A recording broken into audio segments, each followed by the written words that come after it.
Alam nyo ba po ang tamang cholesterol number ninyo? Okay, bilang internist, cardiologist, ito inaaral ko palagi, di ba? Delikado kung mataas ang cholesterol. Pero, base din sa edad natin, iba't iba numero, tsaka kung lalaki o babae, merong mas high risk at mas low risk. O, tignan natin yung cholesterol numbers, ha? So, ang cholesterol, pwede yan magbara dito sa mga ugat natin, sa buong katawan, pwede sa pagkain. Yan, karne, egg yolk, gatas. Meron din galing sa liver. Okay? Merong dalawang klaseng cholesterol na inaaral natin. Merong HDL, ito yung good cholesterol. Okay? Ito yung mabait na cholesterol. Ito yung kulay blue. Pag marami ka nitong HDL na good cholesterol, malilinis itong bara. Nalilinis niya yung mga bara. Ito yung tagalinis. Yan ang gusto mo mataas. LDL, ito yung bad cholesterol. Ang kodigo nga natin dito, lechon de leche, bad cholesterol. Ito yung kulay dilaw. Ito yung kulay dilaw na nagbabara. Okay? Gusto mo, marami kang good cholesterol na blue, konti lang tong bad cholesterol na kulay yellow na taba. So, bakit mahalaga cholesterol numbers natin? Kailangan po ipacheck nyo kasi pakita mo, Doc Lisa, pwede siya magbara dito. Yung bad cholesterol sa utak, sa stroke. Pwede magbara sa puso, ayan o, barado. Pwede rin magbara sa paa, peripheral artery disease. Ito po yung cholesterol natin. No? Ito malinis yung ugat to, ang ganda. Ito may konti ng cholesterol, ito barado na. Ang kakaiba sa cholesterol, hindi porke kumain ka ng mataba ngayon, atakihin na bukas. Hindi po ganon. Matagal na process po to, ilang taon. Kaya pwedeng ilang taon, maltaas ang cholesterol mo, di mo lang pinapansin, unti-unti na nagbabara. So wala siyang sintomas kasi dahan-dahan yung bara niya. Pag nagbara siya, usually, heart attack na, stroke na. Kaya nga gusto natin maagapan. May clue tayo base sa number. Ito yung gusto nating number, okay? Ito pong diagram na to, pang 20 years old pataas. Okay? 20 years old, patanda, ang gusto mo, 200 ang total cholesterol. Yan ang pinaka-ideal. 239, 240, medyo mataas na yan. Okay? Yung bad cholesterol, LDL, gusto mo 100 pababa. Yan ang ideal. Kung mabot ka ng mga 130, pwede na, pero medyo mataas na yan. Pati yung triglyceride, isa rin siyang klaseng taba, gusto mo less than 150. Pag tumataas yung triglyceride, may chance magka-diabetes. Tapos yung good cholesterol, HDL, gusto mo siya mataas.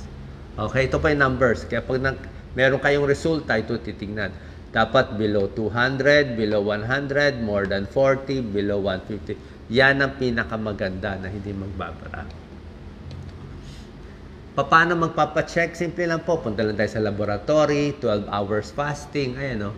Kukuha lang ng dugo konti, mache-check na yan. Total cholesterol, bad cholesterol, good cholesterol, at triglyceride. Makikita nyo na yan. Ito po, ito yung sinasabi kong HDL na kulay blue. Good cholesterol, ang linis ng ugat. Diba? Tuturuan natin paano itaas to. LDL, anong mga pagkaing bawal, kaya nagbabara siya, barado siya. Ito yung bad. Okay? Ngayon po, pag yung mga bata, below 20 years old, teenager, ayan o. Pag teenager, gusto mo, mas mababa pa yung cholesterol. Ano? Mas payat kasi sila. Ayan, gusto mo nga, below 170 pa sila. Pag 200 sa kanila, mataas na. So, yung mga bata, gusto mong mas mababa pa yung numbers nila. Yun lang po kakaiba. Pagdating naman sa lalaki at babae, yung mga lalaki, mas higher risk. Male. Mas higher risk, ma-heart attack, di ba? Karamihan nang inatake sa puso lalaki. Kaya, mas maaga yung mga lalaki chinecheck yung cholesterol. 30 years old, 40 years old, chinecheck. Yung mga babae kasi, may regla pa sila, may estrogen, may konting protection sa puso. Kaya, hindi ganun kadami na heart attack na babae. So, mga lalaki, mas delikado. Okay? Yung mga bata, gusto mo rin na medyo mas mababa pa numero nila. Paano ibababa? Diba? Doon muna tayo sa natural way bago tayo sa gamutan. Diba? Exercise, bawas timbang, malaking bagay yan. Healthy diet, bawas sa mga matataba, fast food. Yung gamot, tuturo ko mamaya, yung statin. limit processed foods. Yan o, quit smoking. Ito yung mga pagkain pampababa ng cholesterol, oatmeal. Bababa ka mga 20 points. Vegetable oil, olive oil, low-fat dairy, wag yung full cream. Mani, wag lang mamantika. Oily fish, at yung hindi gatas. Okay? Egg white pwede. Tingnan nyo po, maganda to, Doc Lisa, pwede mo focus. Ito yung mga good foods na pampababa ng cholesterol. Tingnan nyo na lang yung mga good. Ito yung mga bad foods, di ba? Alam niyo na mga good, isda, patatas, brown rice, wheat bread, mani, oatmeal, beans, o kaya no, apple, gulay, avocado, berries. Yung bad, lahat ng paborito natin, margarine, popcorn, butter, macaroni, lahat ng fast food, hamburger, fried chicken, french fries, itlog na gitna, di ba? Red meat, ice cream, cream cheese. So, alam nyo na, babawasan nito, dadamihan nito para makontrol yung blood sugar nyo sa normal na paraan. Kailan iinom ng statin? Yung mga simvastatin, atorvastatin, mga Lipitor. Okay? Si Doc Lisa, ganyan-ganyan lang yan, pero mataas cholesterol niya. 270, 280. So, base dito, ang gamot na statin, simvastatin, atorvastatin, nakakababa ng bad cholesterol. Pwede siyang makabawa sa heart attack at stroke. Kaya lang, merong kaya lang dito. Ito, bilang cardiologist.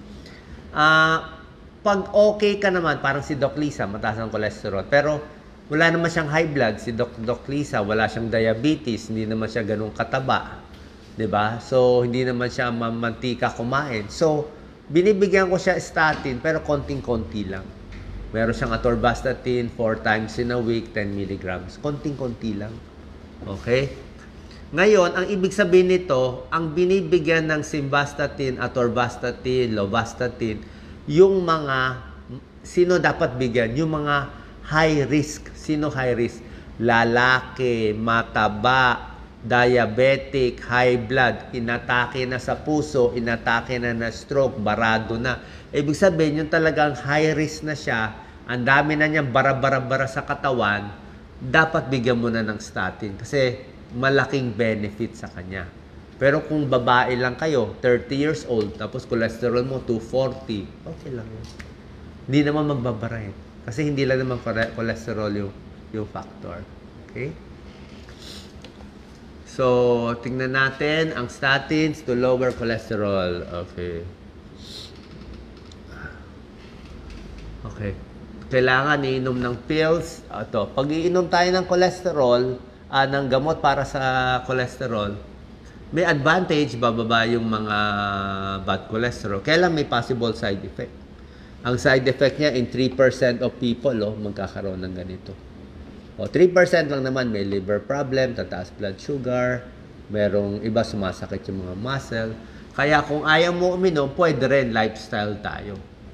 Pero wag lang kayo high risk, baka atakin sa puso. So last line natin, tigil sa sigarilyo, iwas sa mga matataba, mas mag-exercise pag ginawa natin to. Malay mo, makontrol natin yung cholesterol kahit walang gamot. Salamat po. God bless.